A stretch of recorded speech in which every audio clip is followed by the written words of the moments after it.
motoqueiro passando. Porra, na hora. A gente tava sem barulho esse tempo todo, velho. Vrau. É nóis, que é nóis! Irmão Guidão, rampa na rampa, tranquilo no mamilo.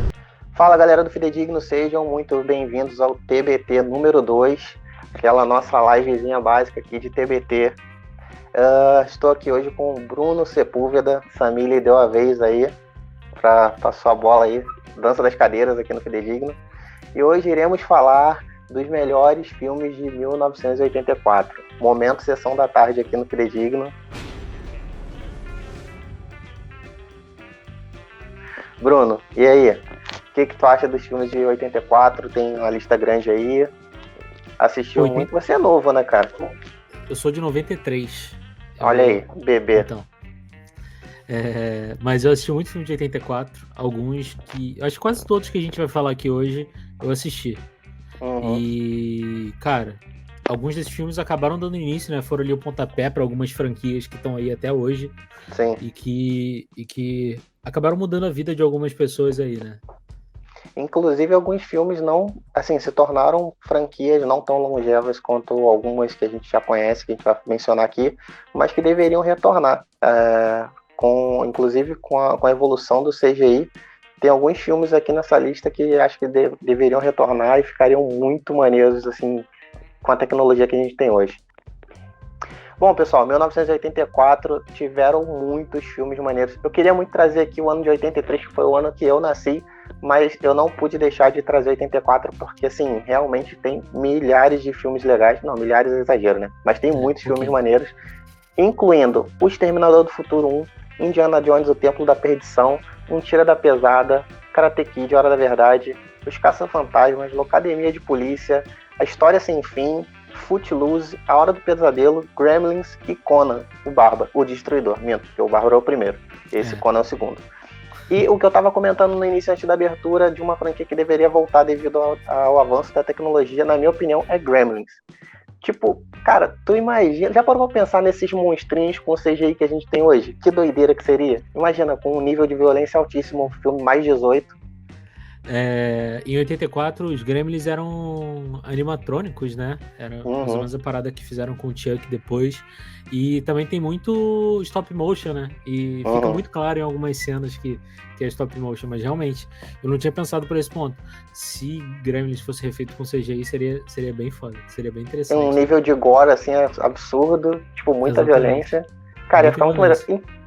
O legal é que, assim, Gremlins nem tava na lista que a gente ia conversar aqui. A gente ia conversar de outros filmes, mas eu fiquei pensando nessa porra, cara. Tu imagina Gremlins, tipo, só de fundão verde, a galera sendo decapitada, destraçalhada, tripa voando, sangue jorrando na tela. Cara, ia ser muito lindo. Ia ser incrível, realmente. Pô, eu acho muito legal de Gremlins, toda aquela ambientação, né? Que a história começa no Oriente, quando o cara compra o Gremlin, Molger. Né? Não, é o Molger. Antes eu não lembro como é que é o nome do bonequinho. Ele é comprado, mas aí tem todo o aviso de que ele não deve ser nem alimentado e nem molhado, né? Não tem uma parada Isso. assim? Não pode ser molhado. Exatamente, mas ele também não pode ser alimentado depois da meia-noite. Ele também não pode ser alimentado depois da meia-noite, senão dá ruim, que é o que a gente vê no filme, né?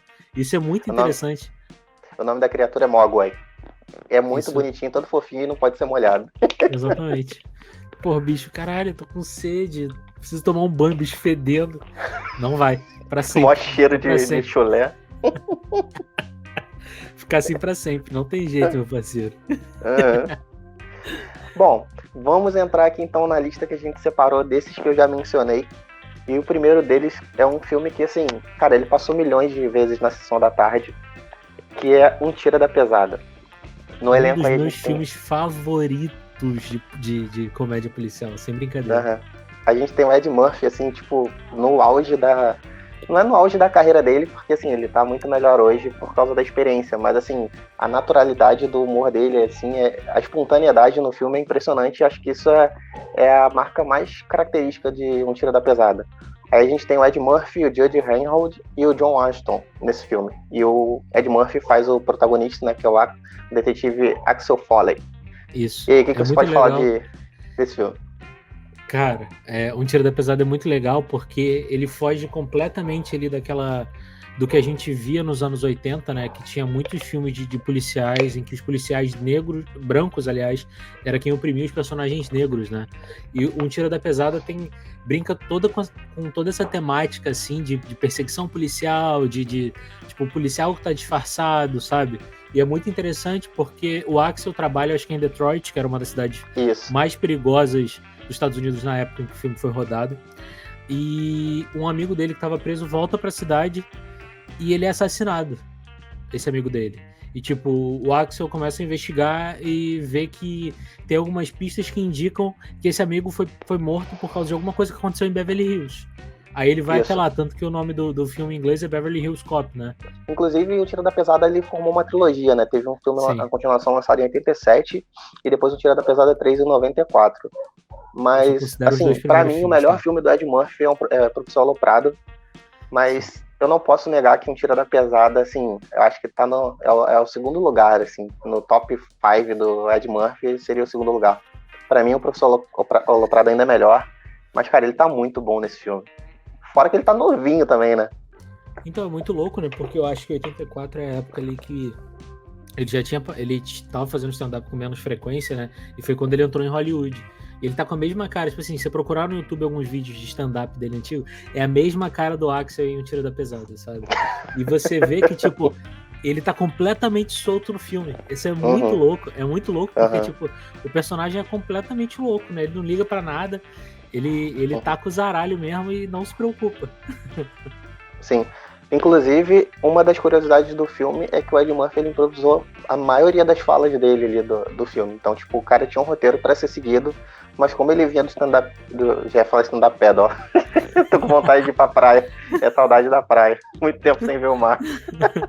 E o que tu acha da Loucademia de Polícia? Então, Loucademia de Polícia eu assisti muito ali no finalzinho dos anos 90, que eu lembro que passava demais de Sessão da Tarde. Aí depois de uma época começou a passar no SBT, assim, tipo, final de semana passava à tarde no SBT. E, cara, eu nunca parei pra assistir de fato, sabe? Mas das partes que eu vi, fica bem marcante o ator que... Cara, era muito bizarro, que ele enganava todo mundo fazendo os sons com a boca, né? Muito louco isso. O Jones era muito bizarro, cara. Ele fazia som de sirene, fazia som de robô. Cara, ele fazia som de tudo quanto é coisa, cara. Então, assim, eu acho que a Loucademia de Polícia é mais marcante.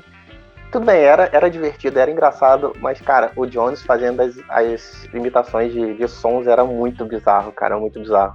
E até hoje o ator vive disso, né? Ele faz pequenos papéis na TV, mas ele ainda segue fazendo os shows dele de stand-up, tipo, fazendo efeito sonoro. Cara, o maluco é tipo um beatbox surreal, assim, bizarro. E tu chegou a ver o desenho animado de Loucademia da Polícia? Cara, o desenho animado eu assistia, passava sábado de manhã na SBT. Eu lembro que passava Máscara, passava Loucademia de Polícia. Porra, era muito maneiro. Mas só desenho top. Exatamente. Só que, tipo, como era pra criança, né, era muito mais leve do que os filmes. Era muito legal, curti bastante. Tá, e tem algum outro filme marcante pra você de 84? Que tu queira puxar aí? De 84, eu acho que Os Caça-Fantasmas. Caça-Fantasma raiz, né? Porque hoje em dia a galera que é mais jovem só conhece os Caça-Fantasmas remake, que é da molecada, com o Paul Rudd aí. Eu não cheguei a assistir. Mas não é remake não, é continuação dos originais, pô. Ah, é continuação? Eu não assisti, eu achei que ia ser muito bosta. Não, pô, é muito bom. Eu me surpreendi porque é muito legal, sabe? O filme meio que conta, o mais recente, né? Ele conta meio que a continuação do legado do Egon, né? Egon Spengler, que é o cientista de fato dos três, né? E, cara, é muito divertido. 3 não, cara, eram 4, né? 4. Isso. Que é muito divertido. Tem o Paul Rudd, que ele é o professor de ciência. Meio que retoma ali aquela história do retorno daquela deusa que no filme original encarna na Sigourney Weaver, né? E, cara, é muito legal, porque, tipo, o filme meio que conta a história como se fosse uma profecia, de que a cada 30 anos esse demônio fosse tentar renascer na Terra. Entende? E quando o filme foi lançado, tinha 30 anos do filme original, entendeu? E é bem legal. Sim. Bem legal. Também é uma homenagem ao filme original, né? Pô, com certeza.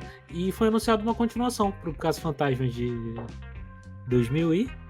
14, não, Ai. 2014 não. Não, 14 acho foi- que foi o original, o remake com a Melissa McCarthy, né? Ah, sim, que foi das caça-fantasmas todas mulheres ali e tal. Tipo, a Isso. galera pegou pesado nesse filme aí só porque era com mulher. Desnecessário. Aham, muito desnecessário. Sim, eu também curto pra caramba os Caça-Fantasmas. Eu não lembro quantos filmes saíram, mas assim, eu acho que o Raiz tem uma memória afetiva, tá ligado? Então eu evitei de assistir esse remake, justamente pra não estragar a experiência do que eu tive lá no passado. Mas assim, já que você falou que surpreendeu, que foi maneiro, eu vou dar uma chance, vou assistir. Mas, cara, o Geleia era o melhor de todos. Cara, que fantasma divertido. A gente tinha muita. Inclusive também teve desenho animado dos Caça-Fantasmas, né? Acho que a maioria dos Teve. filmes ali da década de 80 que se tornaram grandes franquias acabaram migrando também pra animação, né? Exatamente, a animação acabava tendo um custo de produção muito mais baixo e acabava dando pra continuar algumas histórias, né? Até mesmo Tartaruga Ninja virou animação depois daqueles filmes, né? Os live actions com os caras cheios de... Porra, com aquela fantasia bizarra.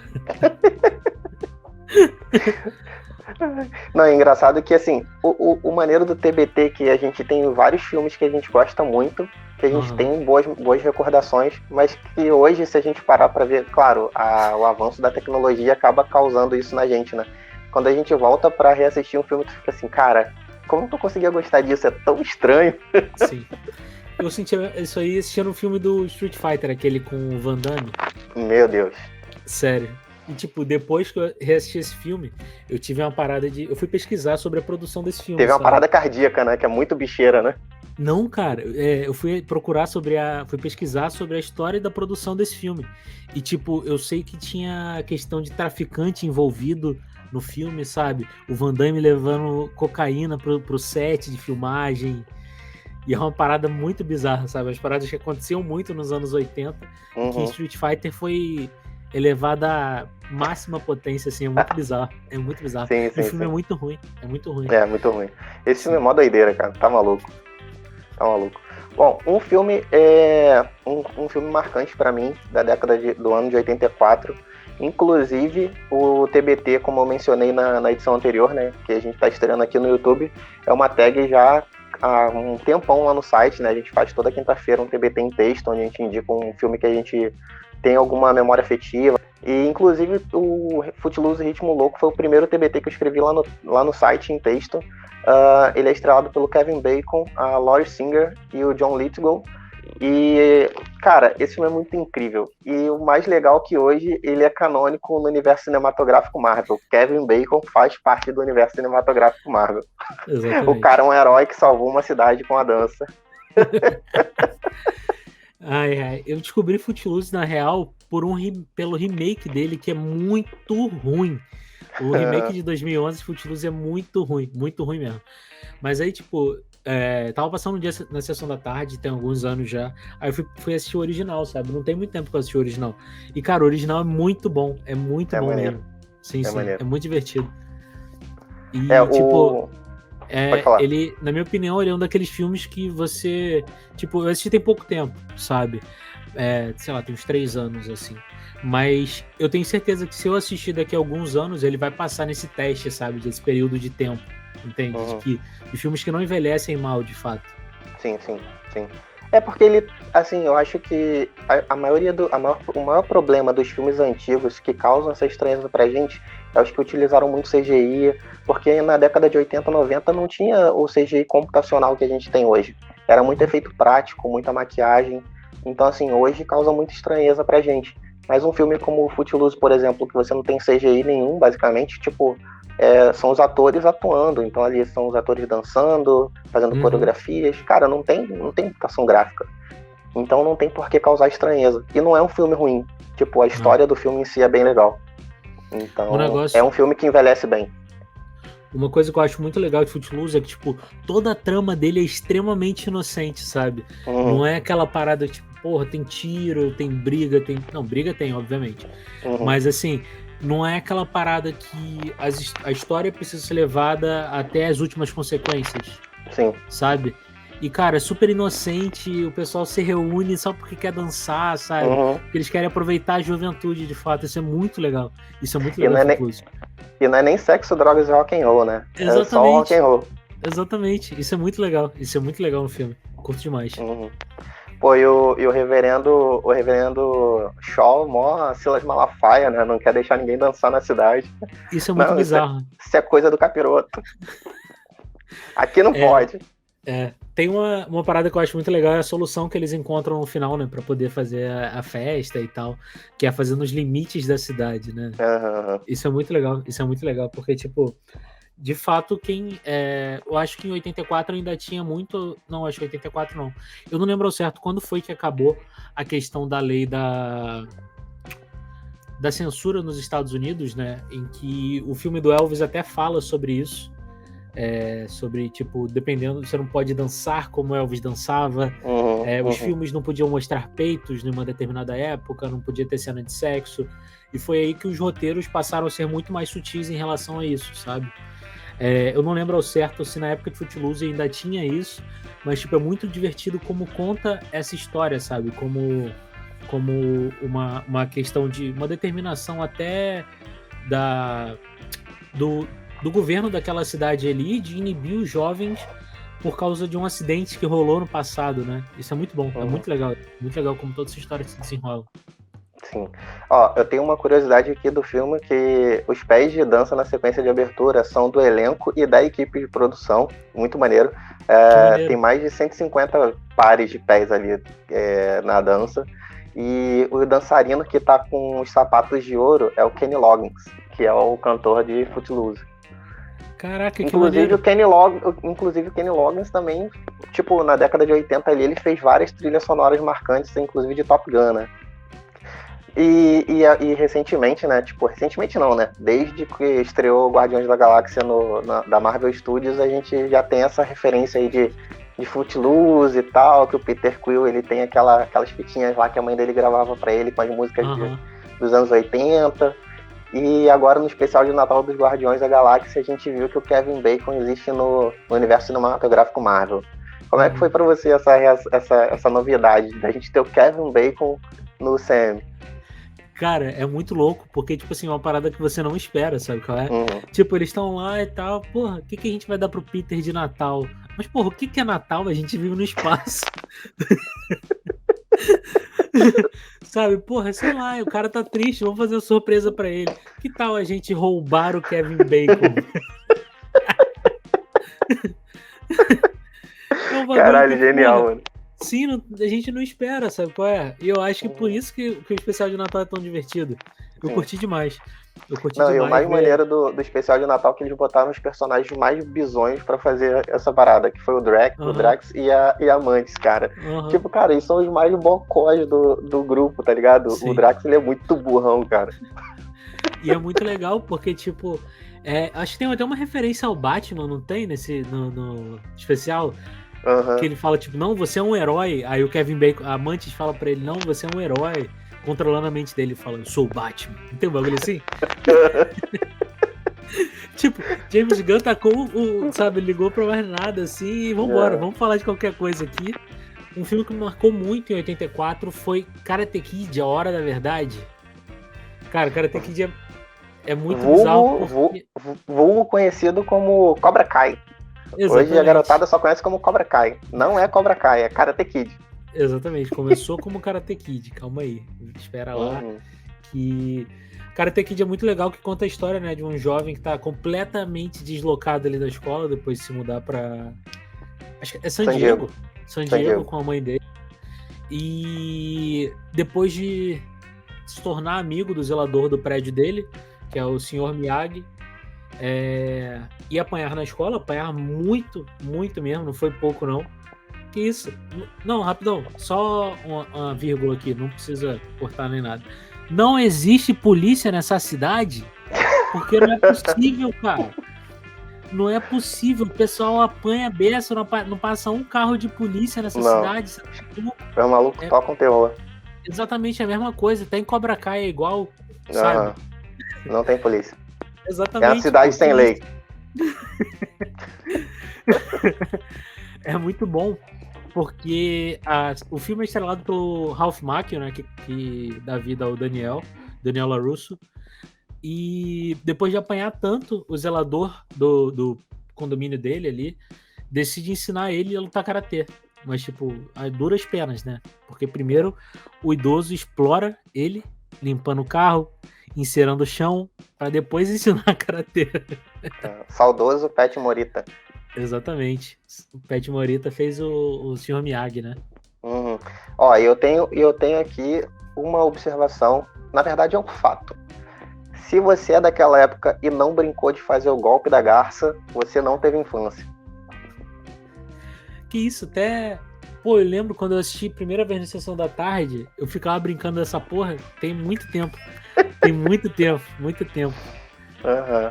E, tipo, Karate Kid é muito bom, né? Porque ele meio que foi a porta de entrada pra muita gente, até para as artes marciais no geral, assim. Sim. Né? E não apenas como forma de defesa, mas também como uma forma de se cuidar mesmo, assim. E é muito legal a história do filme. E eu não lembro ao certo em que ano que lançou a primeira temporada de Cobra Kai, mas o YouTube fez um revival, né, na história de Karate Kid, trazendo de volta os personagens do original e apresentando a história para um público até mais adulto, assim, né? Sim, Cobra Kai bombou demais. Ele foi lançado no YouTube Red, e a primeira e a segunda temporada, e depois ela foi vendida para Netflix, que foi renovada aí há vários anos. Tiveram várias temporadas, só que a Netflix, como sempre, né, é difícil dela saber a hora de parar. Então, finalmente, estamos indo para a última temporada de Cobra Kai, graças a Deus, que nem os deuses do Karatê já estavam aguentando mais de Cobra Kai, né? Será que a Hilary Swank vai aparecer aí como a personagem dela no Karate Kid 4? Ah, provavelmente, né? Porque todo ano eles trazem algum ator dos filmes, né? Exatamente. Uma curiosidade de Karate Kid, cara, que o William Zabka, que faz o Johnny Lawrence, cara, ele era tão odiado que as pessoas na rua desafiavam ele pra porrada com raiva do personagem, cara. Então, tipo assim, imagina, o cara não conseguia andar tranquilo na rua sem ter alguém, tipo, xingando, tacando alguma coisa nele. Ele falou, seu viado, seu corno, vem me encarar, vem. É muito legal porque dizem, né, as más línguas, que Cobra Kai só existe por causa de How I Met Your Mother. Uhum. Que o personagem do Barney, né, o Neil Patrick Harris, dizia que o verdadeiro Karate Kid era o Johnny Lawrence, e não o Daniel LaRusso. Porque, sim, porque ele tem uma visão completamente deturpada do filme, sabe? Ele falava assim, porra, o cara chega na cidade, sim, o cara chega na cidade, dá em cima da mulher dos outros e não quer apanhar? Então, dizem aí que Karate Kid, Cobra Kai só existe por causa de How I Met Your Mother, tá? Então... Ó, inclusive, eu vou deixar o link aqui na descrição. Lá no site tem um artigo muito interessante de vilões que a impopularidade afetou seus intérpretes. Então, assim, além do William Zabka, que teve essa situação por ter interpretado o Johnny Lawrence, ter sido muitas vezes confundido com o personagem nas ruas, a gente tem vários outros atores, e acho que a mais lembrada aqui é a atriz que fez a Cersei Lannister. Essa daí certamente passou perrengue no seu dia a dia, né? Aham. Mas também a Cersei era muito odiada, cara. Era muito odiada. E é muito louco como algumas pessoas não sabem diferenciar isso, né? Não sabem, tipo, perceber quando acaba ali aquela barreira de um personagem pra realidade, né? Isso é muito louco. Isso é muito louco mesmo. Tá, então já que a gente tá falando aqui de pesadelo, que a galera que interpretou aí personagens maldosos, vilões, etc., passaram por pesadelos durante sua vida aí no dia a dia, a gente tem que falar de um filme de 84, que provavelmente é uma das maiores franquias de terror, que é A Hora do Pesadelo. Cara, A Hora do Pesadelo tem trocentos mil filmes. Ele, na verdade, tem 7 sequências, de 85 a 2003, porque o original foi lançado em 84, e teve um remake em 2010. Uhum. Tá, e esse filme também ele teve várias coisas interessantes. Ele teve a estreia do Johnny Depp no cinema, com 21 aninhos, mas quem fez a história mesmo foi o Robert Englund, que era o personagem principal, Fred Krueger, que inclusive eu tinha um pânico terrível. Aqui, como todo mundo sabe, inclusive eu participo do Noites Sombrias aqui no YouTube com o Ricken, eu já comentei isso, eu odeio filmes de terror, eu tenho um trauma terrível por causa do filme O Exorcista, mas nessa época também, tipo, minha mãe gostava de assistir os filmes da Hora do Pesadelo, e tipo, eu ficava assim, sério, eu não conseguia assistir nenhum filme, eu tinha muito medo do Jason, do Fred, cara, do Exorcista nem pensava, fiquei várias noites sem dormir. Então, assim, é uma franquia muito marcante que começou em 84. Pô, Hora do Pesadelo, eu acho que eu assisti algum, assim, sabe? Mas era muito... Eu não sei nem se foi o remake, sabe? Que eu lembro de uma cena da menina na banheira e a mão do Fred aparecendo assim, sabe? De dentro da água. Esse é antigão. Isso, é muito louco, é muito louco. A gente não pode esquecer também que Fred rendeu o clássico trash Fred vs Jason. Fred vs Jason. Sim, é muito ruim esse filme, meu Deus. Ruim, mas é tão ruim que ele dá a volta e fica bom. É aquele filme que a gente pode dizer que é o puro suco da bicheira, né, cara? Exatamente. Puro suco da bicheira, exatamente.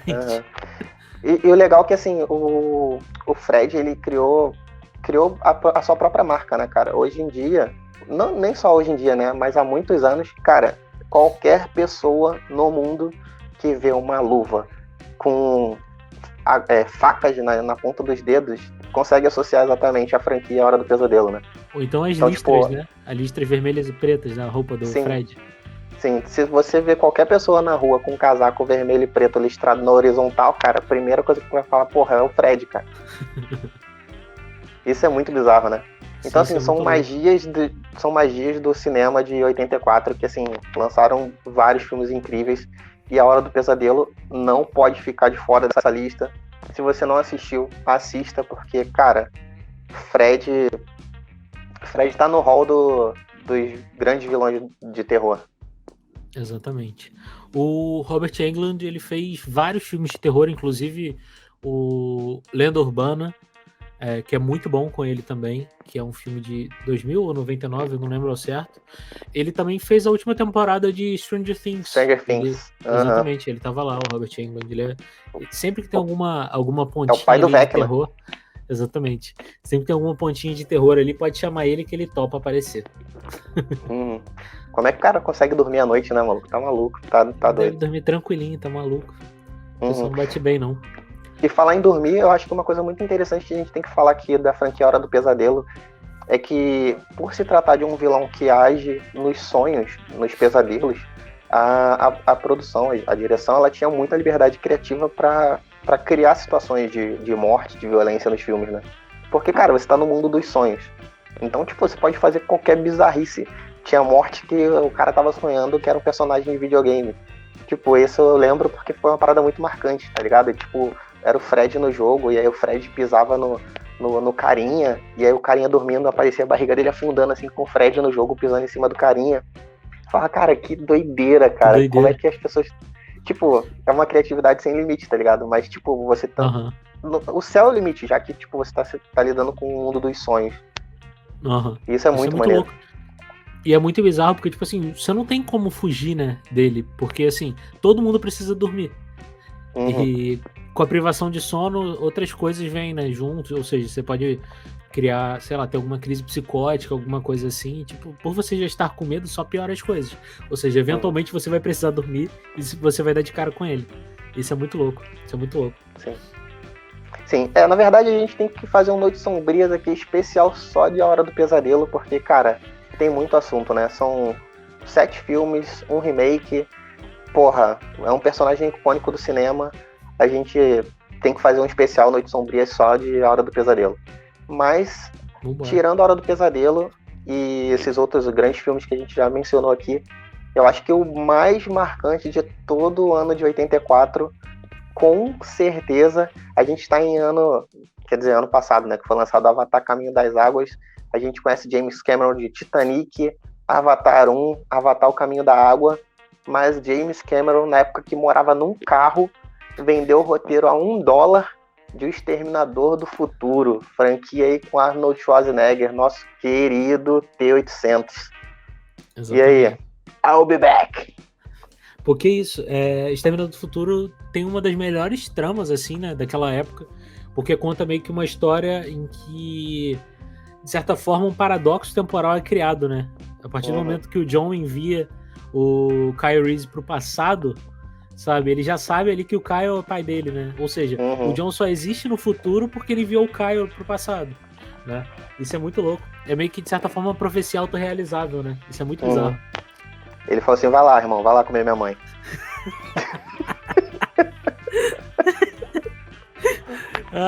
Mas assim, Exterminador do Futuro é legal porque, tipo, eu não lembro ao certo, eu não sei se foi o primeiro filme do Schwarzenegger, porque, tipo, ele era um brutamontes, né? Brutamontes. Ele era gigantesco, assim. Dia desse eu tava vendo até um vídeo da produção de como era feito, como foi feito, sabe, o efeito prático de quando o T-800 é destruído, que tá derretendo, assim, sabe qual é? Pô, muito bizarro. Criaram um boneco de quase 2 metros de altura de borracha, aí cortaram o rosto e botaram, tipo, uma parada de metal, assim, dentro do boneco, sabe? E, cara, ficou muito perfeito. Ficou muito perfeito. Usaram o Schwarzenegger como base. E, assim, o filme é muito bom porque ele conta uma história que a gente não espera, né? A gente tá, porra, quem é que tá seguindo ela e tal? O que tá rolando nessa história de fato? Quem é esse cara que, porra, matou a amiga dela? É muito bizarro aquela amiga dela que morre primeiro. A menina tem uma iguana, sabe? Quão estranho uma pessoa precisa ser pra ter uma iguana.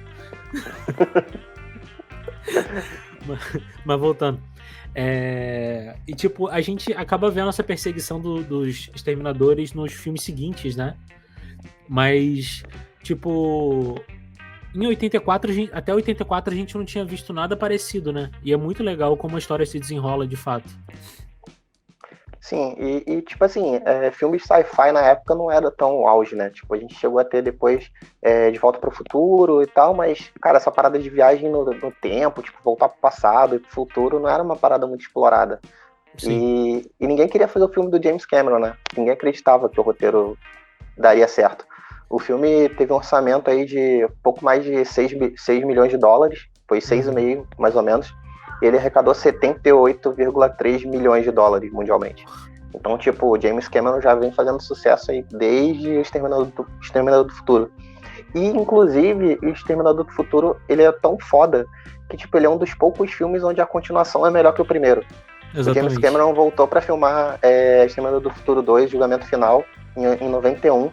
Que aí a gente tem, tipo, cara, o melhor filme do Exterminador do Futuro, com uma trilha sonora aí de Guns N' Roses, que puta que o pariu, é muito bom, cara, tá maluco. É muito bom mesmo. E o 2 a gente já vê o John Connor, né, ele pequeno, assim, meio que adolescente. Sarah Connor tá presa, por causa daquelas teorias conspiracionistas dela, né, de que o mundo vai acabar e tal, ela tá numa manicômio. Sim. E a gente vê o T-1000, não é? Que atravessa a grade. T-1000, o T-1000. Cara, é muito bizarro aquela cena dele atravessando a grade, assim. Isso. Muito louco aquilo. Que isso. Ficou marcado. Pô, as cenas dele tomando tiro também, que tipo, abre um buracão de 12 nele. Porra, é bizarro. Tem uma parte que a cabeça dele faz... faz um V assim, né? Tá maluco. É muito bom. Mas, voltando a 84, a gente tá em 91 aí, o Exterminador do Futuro 2, o Julgamento Final. Voltando a 84, sem o Exterminador do Futuro de 84... não teríamos aí Exterminador do Futuro 2. E, cara, eu acho que isso é extremamente importante. Porque era um filme que não foi levado a sério, um roteiro que não foi levado a sério. Era um diretor que tava morando no próprio carro, tá ligado? Tipo, James Cameron era um fudido na época. E fez um filme muito maneiro, cara. Sarah Connor é excelente, como a Linda Hamilton, como Sarah Connor.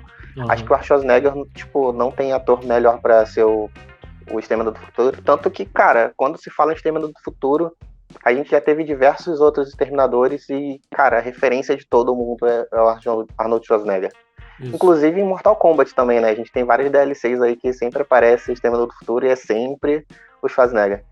E com vários visuais, né? Tem o visual dele no original, tem o visual dele no futuro, que é o Exterminador do Futuro 6, o Destino Sombrio, que é o que a Linda Hamilton volta também, fazer a Sarah Connor. É bem maneiro, assim. Uma coisa que eu acho legal do filme original é que a gente não sabe ao certo o que é aquela força que tá atrás da Sarah, né? Tipo, a gente vê no jornal que várias Sarah Connor estão morrendo pela cidade e, tipo, ela fica, porra, como assim Sarah Connor? Tipo, mais de uma tá morrendo? Quais são as chances disso acontecer? Né? Aí ela fica com medo e tal, mas ainda assim, eu não lembro se ela é enfermeira ou se ela trabalha numa lanchonete, mas ainda assim ela decide sair na noite, vai pra um bar e tal, e ela percebe que tem alguém seguindo ela. Só que, tipo, a gente descobre que quem tá seguindo ela não é o T-800, né? É o Kyle Reese, que tá querendo proteger ela, de fato. Uhum.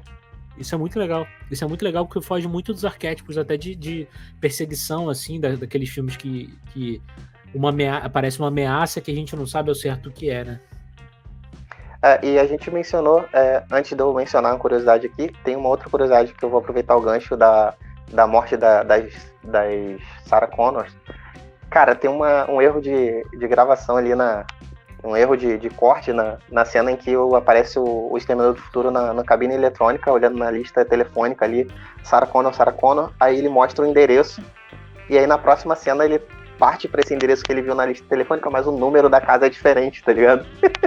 Só que não, é uma cena muito rápida, é uma cena muito rápida, não dá pra você perceber direito se você não pausar, mas o número é muito diferente, tipo assim, na lista telefônica tá tipo, rua tal, número 184, aí na casa tá tipo, número 10.100 e pouco, tá ligado?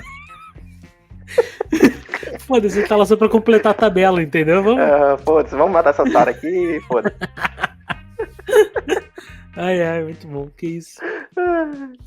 Não, mas o que eu ia falar também, que eu acho uma cena muito foda nesse filme, que é a cena do Arnold Schwarzenegger tirando o próprio olho dele, né? Tipo, ele leva, não lembro se é um tiro ou uma porrada, alguma coisa assim, mas ele fica com o olho dele humano, né, fudido, e aí ele vem lá com a faca e tal, tira o olho dele, assim, cai na pia d'água, assim, e fica aquele olho robótico, vermelho, caralho, aquela cena é muito foda. Eu acho que até essa cena icônica, né? Que ele fica com um óculos escuro, aí fica o vermelho aparecendo no fundo, né? Sim, porra, sim. Tanto que a capa é o pôster do filme, né? Ele com um pistolão, um óculos escuro e aquela luz vermelha do olho dele. Cara, icônico demais. Isso é muito bom. E isso tudo com efeito prático, né, cara? Olha que doideira. Sim. Não tem CGI ali, né? Não tem tela verde, não tem fundo verde. Nem tinha na época, pô. Nem tinha como fazer isso. É maquiagem, massinha e... e faca de borracha. R$2 uma coca faz aquele efeito ali. A única coisa real ali é a água na pia onde o olho cai. Exatamente. Que isso. Pô, muito bom saber disso. Não sabia, não. Sim, cara. Então, assim, cara, 84 tem muito filme foda. A gente não falou aqui de A História Sem Fim. A gente não falou do Conan também, que, porra, muita gente conhece o filme do Conan com o ator Jason Momoa, né, que foi o último filme do Conan, mas, cara, o Arnold Schwarzenegger foi aí o melhor Conan de todos, inegavelmente. Cara, tem muito filme foda de 84, então se você não nasceu nessa época, se você não viveu na época que a Globo tinha a Sessão da Tarde reprisando 1 milhão de vezes esses filmes aí, cara, dá uma pesquisada, ou então vai nas nossas indicações aqui que a gente comentou. 84 é um dos anos maravilhosos do cinema. A 7ª Arte lançou muita produção boa. E assim, a gente listou só alguns, né? A lista é muito maior. Tu lembra de algum outro que a gente não mencionou aqui, de 84? Tem Indiana Jones, O Templo da Perdição. Tem... Eu acho que esse é o segundo, né? Eu acho que esse é o segundo, cronologicamente falando, acho que é o segundo. Tem o Duna que é do... Original. Isso, o Duna original, né? O filme que saiu do David Lynch, que foi aquela bomba, né? Tem um filme com a Drew Barrymore, que ganhou um remake depois, que é o... me fugiu muito. Chamas da Vingança, que ganhou um remake, acho que ano passado, que é baseado no livro do Stephen King. Tem muito filme bom, assim, sabe? Que ficou de fora da nossa lista, mas por uma questão de tempo não ter também, tempo, né? Mesmo, né? Então, tem muita coisa boa aí. A gente tem Gatinhas e Gatões. Tu lembra de Gatinhas e Gatões? Gatinhas e Gatões. Tem, pô. Se a gente não mencionasse isso aí, a Samile provavelmente ia xingar a gente nos comentários, que a Samile é a nossa cinéfila master aqui. E esses clássicos cult, assim, certamente ela conhece. E ela fala, porra, seus hereges, vocês não falaram de Gatinhas e Gatões. Então tem muita coisa boa aí que 84 trouxe pra gente e que acabou moldando o cinema à sua forma ali nos anos que viriam, né? Isso é muito bom. Foi um ano incrível aí de filmes. O ano do nascimento de franquias. Exatamente. A gente pode definir assim o ano de 84 no cinema. Nascimento de franquias bem longevas, marcantes. E espero que vocês tenham gostado da nossa listinha aí de melhores filmes de 84. Eu sou o Guto Souza, vou ficando por aqui. Bruno, muito obrigado pela presença. Espero que... Eu tava com saudade, né? Inclusive vou deixar aqui registrado ao vivo. Tava com muita saudade de fazer um conteúdo com o Bruno. Bruno que é cofundador do Fidedigno aí junto comigo. A gente está desde 2016 nessa batalha. E a gente faz tanta coisa que por mais que a gente trabalhe junto, às vezes a gente não consegue se encontrar. Exatamente. É que a gente faz tanta coisa assíncrono, sabe? Que aí o tempo não bate, pô. Não tem como não. Não tem como não.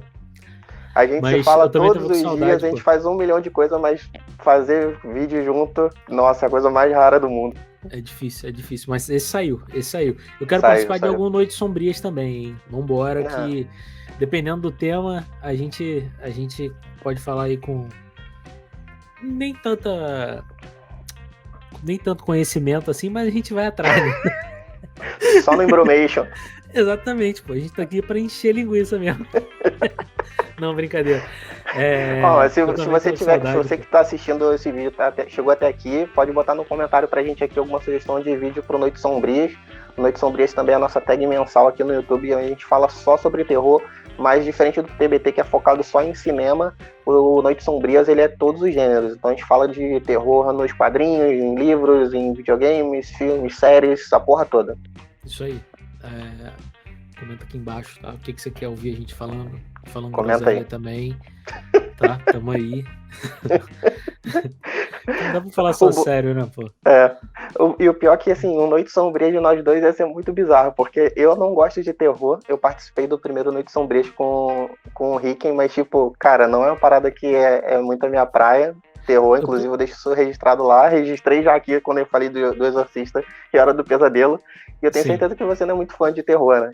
Eu tô aprendendo a gostar, sabe? Tem alguns filmes, assim, que são demais pra mim, que sem condição. Outros eu até assisto, assim, mas é bem difícil. Mas tô aprendendo a gostar. É um gosto adquirido, né? O terror. Mas igual comida japonesa, né? Tem que ir consumindo pra poder ir gostando. Então, a parada da comida japonesa é que é um caminho sem volta, né? Você começa a comer, cara. Quando você vê, vou vender meu Celta pra comprar um sushi.